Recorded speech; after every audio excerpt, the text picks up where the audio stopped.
자, 우리 이번에는 여태까지 우리가 배웠던 추정 검정, 즉 추론 통계학 부분을 우리 엑셀 이용해서 한번 그것들을 해결하는 그런 방법 시연을 같이 여러분들하고 보려고 합니다. 자, 우리 이 엑셀은 통계적 처리 프로그램은 아닙니다. 전문적인. 그러나 우리가 이미 배운 것들도 다 식에 의해서 이미 결정이 되어 있죠. 그렇기 때문에 그 식에 대한 형태의 순서대로 계산만 하면 되는 거기 때문에 뭐 엑셀 가지고 못할 건 아니라는 거예요. 그래서 미리 그것들을 다 이미 그 공식에 넣어서 다 해놓은 그 미리 정해진 내장 함수들이 이미 있습니다. 그 기능을 이용해서 좀 모아넣어줬어요, 다행히. 그래서 그것들 여러분들하고 한번 볼 텐데, 일단 우리 데이터처럼 이렇게 두 개의 반, A반, B반에 대한 30명의 성적이 있다고 가정을 할게요. 그럼 여러분들이 이것만 봤었을 때는, 지금 여기 있는 결과들은 볼 게 아니고요. 봤었을 때 어느 반이 더 잘하는지 못하는지 뭐 이것이 한눈에 보이지 않습니다. 그렇기 때문에 우리가 이것들을 이제 하나당 절차상으로 이제 가야 되는데, 가장 먼저 해볼 수 있는 게 어떤 타입이냐면, 일단 데이터 부분에 가서 데이터 분석 창을 갖다 데이터 분석 이 메뉴를 갖다 클릭을 하면 이런 정도의 데이터 통계 데이터 분석 마법사 창이 뜹니다. 자, 그래서 여기서 있는데 이것들로 할 수 있는 일들을 이렇게 이제 알파벳 순서로 되어 있어요. 그걸 그대로 번역을 했기 때문에 가나다 수는 아닙니다. 그래서 이렇게 이제 되는 게 있는데, 여기에 기술통계법이라는 부분이 있어요. 그래서 기술통계법 우리 한번 본 적이 있었는데, 이걸 클릭을 하게 되면 이런 식으로 또 세부 마법사장이 뜨죠. 그래서 입력 데이터 범위니까 우리가 지금 두 개의 이걸 할 거니까 이렇게 블락 지정을 여기 B, C가 있는 데서 지정한 다음에 드래그 하면 됩니다. 그래서 이렇게까지 하고, 데이터 방향은 열 방향으로 있죠. 열 방향을 라디오 패턴이니까 이걸 체크하면 되고요. 그다음에 첫 번째 행은 이름이에요. 그래서 첫 번째 행 이름표 사용이라는 것으로 이렇게 했습니다. 자, 그 다음에 난 요약 통계량도 뽑아볼 거고, 평균에 대한 신뢰 수준 95%짜리, 그다음 K번째 큰 값, K번째 작은 값 이렇게 하겠다. 근데 나는 여기서 다섯 번째로 큰 게 얼마인지, 또 다섯 번째로 제일 작은 건 또 얼마인지 이렇게 하고 싶다면 이렇게 5를 입력하면 됩니다. 그 다음에서 확인을 누르면, 자, 여기서 이제 뭐가 있냐면 출력 옵션 중에 출력 범위라는 게 있고, 새로운 워크시트가 있고, 새로운 통합 문서가 있는데, 보통 디폴트가 새로운 워크시트로 되어 있어요. 여기서 출력 범위가 이렇게 되는 거니까 이걸 알면 여기다 하면 되지만 지금 쉽지 않습니다. 그래서 디폴트로 되는 새로운 워크시트로 하게 되면, 지금 워크시트가 여기 두 개가 있는데 이거 말고 새로운 워크시트를 자기가 하나 생성해 줍니다. 그래서 한번 확인을 눌러 보도록 할게요. 자, 이렇게 되면 시트 1이라는 게 갑자기 생겼죠. 그러면서 여러 같은 게 생겼는데, 이걸 그대로 내가 카피해서 이쪽으로 끌고 온 거라고 생각하시면 됩니다. 자, 그래서 보면 이 전체 화면이 다 보여야 되기 때문에 크게 확대는 좀 그런데 여기까지 확대를 하겠습니다. 이렇게. 자, 그렇게 되면 A반과 B반의 평균은 얼마냐? 70.6이고 72.8이라는 얘기예요. 근데 평균은 우리가 정할 수 있거든요. 미리 결정할 수 있어요. 에버리지 함수를 쓰면 되거든요. 자, 그 다음에 표준 오차도 S, 스탠다드 데비에이션 S 나누기 스퀘어 루트 N이라는 산술 식은 쓰면 됩니다. 중앙값도 메디안 함수가 있어요. 최빈값 모드 함수가 있습니다. 표준 편차, 베리언스에다가 루트 씌우면 되죠. 그러니까 스퀘어 루트 함수, 베리언스 함수 쓰면 됩니다. 분산도 베리언스 쓰면 되고요. 첨도, 웨더는 우리가 배우지 않았지만 이런 것들도 좌우 대칭성이라든지 정규성이라든지 이런 걸 살펴보는 하나의 수치가 됩니다. 범위, 레인지인데 맥스에서 미니멈 빼면 되는 거니까요. 최소값 미니멈, 최대값 맥시멈, 합성, 관측수 카운트 이러면 되죠. 자, 그 다음에 신뢰 수준 문제라든지 이건 다 계산해서 하면 되는 건데, 엑셀 기술 통계학에서 주는 특이한 통계량 중에 다섯 번째 또는 여섯 번째 이런 값을 찾는 이런 것들도 이제 제공하고 있다는 거예요. 근데 이거는 내장 함수로 갖고 있지 않습니다. 일반적으로. 상당히 어렵거든요, 사실은. 하여튼, 그래서 이렇게 거의 계산에 의해서 할 수 있는 값들을 요약 값을 주는 것이 기술통계법이에요. 그럼 데이터 분석 단계에서는 이 기술통계법을 통해서 이런 것들을 살펴보는 게 중요합니다. 그래야 A반이 더 큰지 B반이 큰지에 대한 계산도 우리가 눈으로 봐서는 할 수 없는데, 이렇게 돼 있으니까 A는 70.6이고 B반은 70.8이니까 B반이 더 잘한 거는 수학적으로는 맞는 말이에요. 근데 우리가 보고 싶은 거는 이 두 반이 차이가 나는 정도가 표본에 대한 표본 추출에 의해서 그냥 무작위 개념으로 뽑혀지는 거니까 그런 건지 확연하게 A반보다는 B반이 훨씬 더 잘하는 반으로서 나온 표본이다. 우리 표본 가지고 봤었을 때 여기에 있는 것은 모집단으로 보는 게 아니고요. 우리가 A반이 상당히 많은 학생도 있고 B반이 많은 학생도 있는데 그 중에 30명씩 뽑혀진 이 표본으로 보는 겁니다. 그랬을 때 이 표본을 가져왔었을 때 A 집단보단 B 집단 학생들이 더 우수한 집단이다 라고 할 수 있는지 아닌지를 통계적으로 확인하는 절차인 거예요. 자, 그래서 당연히 2.2 정도가 높습니다. 지금 100점 만점 시험 중에. 그럼 2.2점 정도 높은 것이 정말 성적이 확연히 차이 나서 높다고 할 수 있는 것인지 아닌지 이런 것도 이제 판단하는 과정을 좀 보려고 하는 거예요. 자, 그래서 두 반에 대한 성적의 차이가 있다고 볼 거냐, 또는 크다고 볼 거냐, 또는 작다고 볼 거냐고 하는 것은 어떻게 돼요? 가설 검정에서 대립 가설을 우리가 어떻게 하냐는 이야기죠. 우리가 어디에 관심이냐에 따라서 대립 가설을 설정을 하고 하는 거죠. 자, 그 중에 이제 처음에 우리 두 반에 대한 성적 비교를 할 때 어떻게 돼요? 두 반에 대한 분산에 대한 정보가 있을 때, 그래서 분산에 대한 정보가 기지, 미지로 나눠서 했던 적이 있을 거예요. 이론적으로. 그때 이제 우리가 기지인 경우를 좀 할 거야. 자, 기지인데 우리가 이제 가정을 해야 되는 거죠. 그래서 분산을 보면 여기서 약 50점이고 40점이 가까워요. 그래서 우리가 어떻게 할 거냐면 기지의 분산을 50하고 41로 할 겁니다. 자, 그래서 이건 어떻게 하냐? 또 우리 데이터 분석 과정에서 데이터 부분에 가면 데이터 분석이 있죠. 여기서 보면 쭉 내려가 보면 Z 검정이라는 게 있어요. 그래서 평균에 대한 두 집단 이런 얘기야. 제목이 클릭을 하면 그처럼 첫 번째 변수 집단 누라고 나와요. 그러면 커서 움직여 놓고 B번 클릭하면 되고요. 여기서 전체적으로 그 다음에 평균 차이가 같으냐 틀리냐 볼 거니까 0이에요. 그 다음에 A에 대한 기재가 분산 50으로 가정을 할 거고요. B 41로 가정할 겁니다. 그 다음에 첫 번째 항은 지금 이름표죠. 어차피 이름표. 그 다음에 유수는 0.05, 즉 알파 0.05 유수는 쓸 거고 그래서 출력 옵션 또 새로운 워크시트로 하면 되고요. 그래서 하게 되면 시트 1이 있었으니까 시트 2가 자연스럽게 나타납니다. 이것처럼. 그래서 그 결과를 카피해서 이리 갖고 온 거예요. 그래서 이걸 이제 해석할 건데 여기서 보면 기지의 분산이라는 타이틀이 나와서 50과 40 우리가 입력한 값이 나오고요. 관측수가 나오고 지 통계량이 나오고 이와 같은 값이 나오고 지 기각지 단측 검정, 양측 검정 뭐 이런 얘기가 막 나오는데 이게 뭐냐면 통계량 계산값이 마이너스 1.26이라는 뜻이에요. 그건 이제 계산에 의해서 우리가 배웠던 공식대로 하는 겁니다. 자, 그다음에 PZ가 스몰 z보다 작거나 같은 단측 검정. 이거는 바로 P-밸류를 제공하는 건데 단측 검정을 할 건지 양측 검정을 할 건지 이 엑셀에서는 그걸 선택하는 거를 넣지 않았어요. 단계를. 그래서 엑셀에서 제공하는 방식은 단측 검정일 때 P-밸류하고 양측 검정일 때 P-밸류를 동시에 제공을 해서 사용자가 그걸 보고 판단할 수 있게끔 해놨습니다. 자, P-밸류가 유시인 알파보다도 더 작다는 얘기는 더 극단적인 데 있다는 얘기죠. 그래서 우리가 지금 하는 것은 0.05 유의 수준 쓰는 게 일반적이니까 그 일반화된 형태에서 할 텐데 그래서 P-밸류가 어떻게 돼? 0.1 정도 되고요. 양측 검정을 하면 그 양쪽으로 벌어질 확률이니까 2배가 돼요. 그래서 일반적인 단측 검정의 P-밸류하고 양측 검정의 P-밸류는 2배가 되는 게 보통입니다. 자, 그래서 이미 P-밸류가 단측을 하든 양측을 하든 0.0보다 크니까 기모가설 기각하지 못하죠. 그러니까 그 얘기는 뭐야? 두 반이 2점 정도 차이 나고 있는데 이것은 통계적으로 유의할 우리가 고려할 만한 정도의 차이가 아닌 거다. 이렇게 판정하는 겁니다.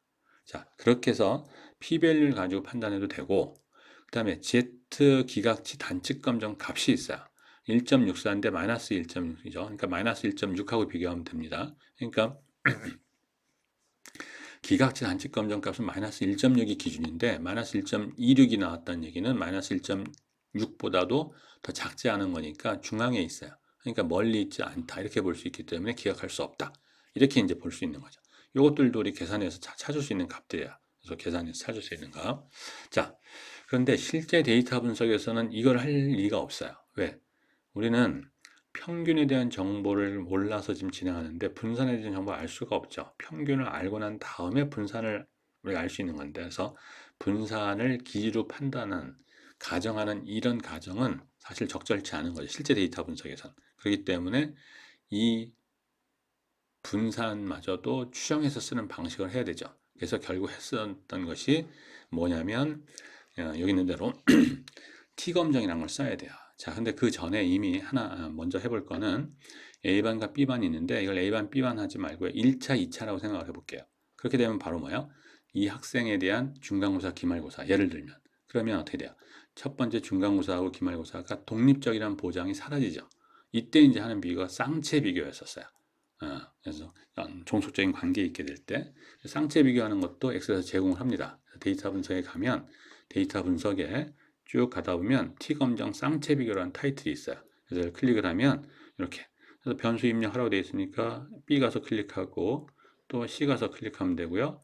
가설 평균차 0보다 크냐 작냐 아니냐 이거 볼 거니까 0을 하면 되고요. 이름표 그냥 뭐 쉬워요. 그래서 이렇게 하게 되면 또 워크시트 3가 좀 걸리네요. 이렇게 나왔어요. 이걸 분석 카피해서 갖고 온 겁니다. 쌍체 비교하면 이렇게 딱. 이때도 보면 A반, B반에 대한 기본적인 통계량 값을 주고요. 그 다음에 두 변수의 상관계수 정도를 봤어요. 0.01. 0.01 나왔으니까 사실은 독립적이라고 봐도 이제 독립적이라기보다는 상관이 없다라고 볼 정도로 작은 거죠. 0에 가까우니까. 근데 평균차 0이냐 아니냐 본다고 우리가 했으니까 0이 입력된 거고요. 자유도가 이제 나오죠. T검정이니까. 그래서 자유도는 n-1 타입이었죠. 상체 비교에서. 그래서 30에서 1 뺀 이게 나오는 거예요. T통계량 값 나오죠. 또 계산식에서. 그다음에 P밸류가 단축 검정일 때 양측 검정일 때 나와요. 그래서 0.19, 그래서 0.0가 크니까 기본값을 기억하지 못한다. 그 얘기는 A반, 그러니까 첫 번째하고 두 번째 쌍체니까 이것들이 차이가 없다라고 볼 수 있는 결론을 얻게 되죠. 자, 그런데 여러분들 하나 좀 받으실 거는 Z 통계량 자체는 여기서 차이가 좀 있어요. 근데 P밸류를 한번 보면 P밸류를 그렇죠? P밸류를 보면 0.103264가 되고요. 여기는 0.108032로 이렇게 돼요. 그러니까 큰 차이가 있지 않습니다, 사실은. 이게 큰 차이가 있는 게 아니야. 그러니까 조금의 바뀌는 상황이 와도. 그러니까 Z 검정 두 집단의 독립적인 형태에서 기지의 분산 정도로 파악한 다음에 그러니까 그 두 집단의 평균적 차이가 있는 점인지 보는 거하고 독립적이란 보장이 없었을 때 하는 형태의 값에 의해서 나와 있는 이런 값들의 계산식들이 그렇게 큰 차이가 나진 않아요, 사실은. 물론 이제 뭐 여러 가지 사유가 있겠지만 그래서 그런 정도라는 것만 이제 알아두시면 되고요.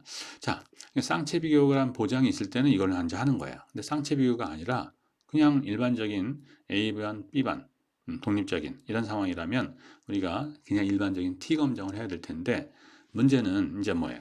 두 집단 간의 평균을 갖다 우리가 파악할 때 먼저 해야 될 게 뭐죠? 두 집단 간의 분산이 있을 텐데 그 분산을 모르는 건 확실해요. 이거 기지처럼 알 수 있는 경우 아니죠. 그러면 뭘 해야 되느냐? 두 집단 간의 분산에 대한 것을 모르지만 우리는 두 집단의 분산을 같다고 볼 수 있을 때가 있을 거냐 아니면 다르다고 볼 수 있을 거냐 해서 분산에 대한 비의 검정을 먼저 해야 됩니다. 그래서 우리가 이제 여기서 보면 데이터 쪽에 가보면 데이터 분석에 F검정에 여기 타이틀에서 보면 F검정 분산에 대한 두 집단 이런 타이틀이 나와요. 그래서 이걸 클릭하게 되면 또 마법창이 나오니까 변수 1의 입력 범위 그대로 그냥 삑 여기 가서 클릭하면 되고요. 왼쪽 마우스로 여기서도 C에 가서 왼쪽 마우스 클릭하면 되고요. 일단 이름표인 거 체크하고 0.00 그대로. 그다음 새로운 워크시트 확인 누르면 시트 1, 2, 3가 있었으니까 1, 2, 4가 나올 거예요. 그래서 4가 나왔으니까 요거를 그대로 카피해 온 게 여기입니다. 자, 그래서 여기 해보니까 뭐 기본적인 형태의 정보는 주고요. 자유도 어떻게 돼요? A반, B반에 대해서 각각 n-1씩이었으니까 29씩 됐죠. 그래서 요것들을 가지고 요 분산에 대한 정보를 나눈 걸 가지고 나눈 것이 F 분포한다는 거. 그걸 갖고 한 거죠. 그래서 F 값이 1.22가 나온 거고 단측 검정에 대한 양측 검정은 안 줍니다. 여기서는. 그래서 단측 검정에 대한 걸 봤더니 0.29. 0.0보다 훨씬 더 크죠. 그러니까 무슨 얘기야? 두 집단 간의 분산은 동일하다고 볼 수 있을 것이다. 사실 분산이 얼마가 나요? 50.59, 41.3이거든요. 표본 분산이. 근데 이것이 차이가 1 정도가 아니라 10 정도 가까이 차이 나죠. 그럼 꽤 큰 것 같은데 우리의 측정 단위로 생각해 보면 루트를 씌워야 되죠. 그러니까 50에 루트 씌우면 77에 40, 그러니까 7. 얼마 정도 될 거고요.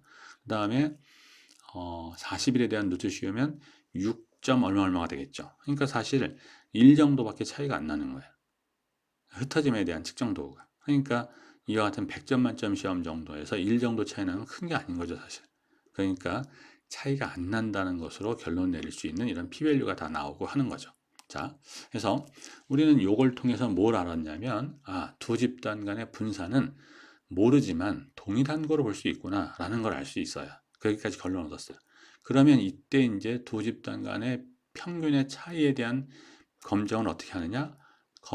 데이터 부분에 와서 데이터 분석을 갔었을 때 쭉 내려가면 T검정이 두 개가 더 있는데 쌍체 검정 좀 전에 했고요. 등분산 가정 두 집단이라는 게 있고 이분산 가정 두 집단이 있어요. 그래서 우리도 등분산 가정 두 집단으로 할 때 이론하고 이분산 가정으로 할 때 이론하고 달랐었죠. 등분산할 때는 모르지만 같으니까 표본 분산끼리에 대한 두 개의 합동분산 추정량이라고 하는 가중평균값을 써서 우리가 분산 정보를 활용했고 이분산일 땐 각각 써야 되는 거죠. 그러면서 자유도 문제가 좀 달랐었어요. 그런 것들 비교하시면 되는데 일단 우리 여기서 F검정에 대한 두 집단에서 등분산 가정이 받아들여졌으니까 등분산 가정 두 집단을 하는 겁니다. 그럼 여기서 클릭해서 보면 또 데이터 입력하라고 나와요. 그럼 B 칼럼, 그다음에 C 칼럼 입력하고 평균차 0이냐 아니냐 0 놓고 이름표 클릭하고 0.05 그대로 세로 워크시트는 4까지 나왔으니까 5가 나오겠죠. 그래서 5를 클릭한 형태가 된 게 여기인데 그걸 카피해 갖고 온 겁니다. 그대로. 자, 그러면 이렇게 돼요. 자, Z검정에서 주는 결과랑 좀 다르죠. 당연히. 여기서 뭐가 나오면 기지의 분산 쪽이었는데 여기는 공동분산 값이라는 것이 제공이 돼요. 그래서 합동분산 추정량에서 우리 여기 보이는 식처럼 우리가 각 두 집단의 분산, 표본 분산에 대한 것을 가중평균한 이런 값이죠. 그래서 했더니 45.96 정도가 나오고요. 이때 자유도는 이제 58이 되고 왜? n1 더하기 n2 더하기 빼기 마이너스 2였었죠. 30, 30 더하고 2를 뺐으니까 58이 돼요. 자, T통일량 값이 나오고요. 그대로. 그러면서 P-value가 나오죠. 0.106945예요. 양측으로 해도 마찬가지고. 그러니까 두 집단 간의 평균적 차이는 없다라고 볼 수 있는 거죠. 자, 그래서 여기 단측을 하든 양측을 하든 자, 이런 형태. 자, 그래서 이런 형태가 나왔어요. 자, 이제 여기서 끝난 거예요, 사실은. 그런데 한번 우리 실험 삼아 데이터 쪽에 가서 분석에 가서 여기서 이분산 가정 두 집단이라면 어떻게 나올지 한번 이걸 살펴보려고 해요. 그냥 그래서 해봐서 한번 결과를 비교해 볼게요. 그대로 이제 절차대로 하는 거예요. 몇 번 하니까 이제 여러분들 쉽게 할 수 있을 겁니다. 하고 엔터 누르면 시트 5까지 있었으니까 6가 나올 겁니다. 6에 있는 걸 카피해서 여기 갖고 왔는데 자, 등분산 가정 두 집단일 때랑 이분산 가정 두 집단일 때랑 한 행이 작아요. 왜? 이거를 제공을 하는 거고요. 등분산 가정. 왜냐하면 같다라는 전제를 했으니까 그때 사용되는 가중 평균값 개념인 합동분산 추정량 값을 표시해 주는 겁니다. 이분산일 땐 그럴 필요가 없으니까 안 한 거고요. 자, 그런데 뭐가 하나 다르냐면 우리가 배운 거랑 자유도 부분이 좀 특이해요. 자, 자유도가 이렇게 돼 있는데 좀 이쪽으로 옮길까요? 자, 여기서 보면 57이 돼 있는데 우리가 배운 식에 의하면 가우스 기함수 쓰고 뭐 해서 분수 형태로 쓰니까 소요점이 나와요. 원래는. 나중에 R에서는 소요점이 나오는 걸 볼 수가 있을 겁니다. 그런데 아까 얘기한 대로 엑셀은 전문적으로 하는 통계적 처리 프로그램이 아니기 때문에 이거를 그냥 정수화해서 간략화 시켰습니다. 자, 그런데 50점 얼마 나오거든요, 사실은. 근데 50 정도 되는 형태의 T 분포에서의 자유도가 1 정도나 2 정도가 차이 날 수가 있는데 이런 정도 계산해 보면 그냥 써도 큰 문제가 없다는 얘기예요. 그러니까 이 자유도 때문에 문제가 되지 않습니다. 거의. 그래서 엑셀에서는 그냥 편의상 자유도를 빼고 아주 간단하게 그냥 57이라는 이 경우는 이걸 제공한 거고요. 이때 p-value도 0.1069 거의 비슷하죠. 449 약간 좀 틀리죠. 그렇게 큰 차이가 나지 않아요, 사실은. 자, 그래서 이 형태인데 이분산 가정 두 집단으로 해도 이건 두 집단의 평균적 차이가 없다는 결론이 나와요, 사실은. 자, 그런데 우리가 좀 살펴봐야 될 건 뭐냐면 평균에 대한 두 집단의 Z검정에서 우리가 가정을 한 형태로 하든 등분산으로 하든 이분산으로 하든 검정 통계량 값들을 비교하면 그렇게 큰 차이가 나지 않아요. 그러니까 우리가 배운 이론적인 얘기는 수학적 개념으로 우리가 그 완벽한 상태를 갖다가 우리가 이론적으로 확립하기 위해서 하는 거고, 실제 개념의 데이터 분석에서는 적절하게 해도 된다는 얘기입니다. 어, 당연히 Z 검정은 우리가 실제 데이터 분석은 생각할 게 아니니까 이거는 고려 대상이 아니고요. 등분상 가정을 쓸 거냐, 이분상 가정을 쓸 거냐는 실제 데이터 분석에서는 그렇게 큰 영향을 주지 않는 게 일반적이라는 얘기예요. 물론 이제 우리가 쓸 수 있는 정확한 상황이 되면 정확한 걸 쓰는 게 좋죠. 그러나 정확한 걸 쓰자니 너무 힘들고 하자 할 때는 약간 부정확한 걸 쓰면서 좀 덜 힘든 형태가 우리한테 더 이득이라면 그걸 선택하는 거예요. 더 좋은 것들. 항상 최선을 노력은 하지만 그게 안 될 때는 차선책이라도 우리는 쓰는 게 통계적 마인드입니다. 자, 이런 개념. 그래서 우리가 엑셀을 통해서 이렇게 가설 검정 개념을 해볼 수 있는 이런 걸 해봤어요. 자, 그래서 엑셀에서는 아까 잠깐 언급한 대로 그 대립 가설에 대한 형태를 사용자가 판단하지 않고 출발합니다. 근데 사실은 우리가 가설 검정을 하려면 문제를 읽다 보면 이것이 같은 거를 보이는 거에 관심 있는 건지, 큰 거를 보이는 거에 관심 있는 건지, 작은 것을 보이는 거에 관심 있는지가 눈에 보이거든요. 제공이 되고 요구가 돼요. 그러니까 그때 맞춰서 양측 검정을 할 것인지, 상단측 검정을 할 것인지, 하단측 검정할 것인지를 우리가 판단을 미리 하고 시작하는 겁니다. 근데 엑셀은 그렇게 하지 않고, 왜냐하면 엑셀에서는 이걸 판단하고 뭐하는 절차를 밟아서 가기에는 너무 힘든 거예요. 그래서 그렇게 하지 않고 판단할 자료를 두 가지로 조는 방식을 택한 겁니다. 그래서 p-value의 단측 검정일 때 p-value하고 양측 검정일 때 p-value, 또는 그때 기각 기준값에 대한 위치값을 이렇게 해서 주는 겁니다. 그래서 판단은 어차피 이제 사용자가 할 수 있게끔 이렇게 주는 것이 이제 엑셀에 대한 결과입니다. 그래서 엑셀에서도 생각보다 통계적 처리를 할 수 있는 양들이 꽤 제공이 돼요. 그래서 우리가 지금 배운 추정 검정까지는 어느 정도 됩니다. 이건 거의. 그리고 이제 뒤에 우리 교재에도 있지만 좀 더 다양한 통계적 분석은 사실은 엑셀 갖고는 힘들어요. 그래서 엑셀은 이 정도까지는 여러분들이 해보는 것을 권하지만 좀 더 다양한 형태로의 통계적 문제, 데이터 분석에 대한 것들을 하고 싶을 때는 엑셀을 그만하고 R이라든지 또는 파이썬도 마찬가지 될 수가 있습니다.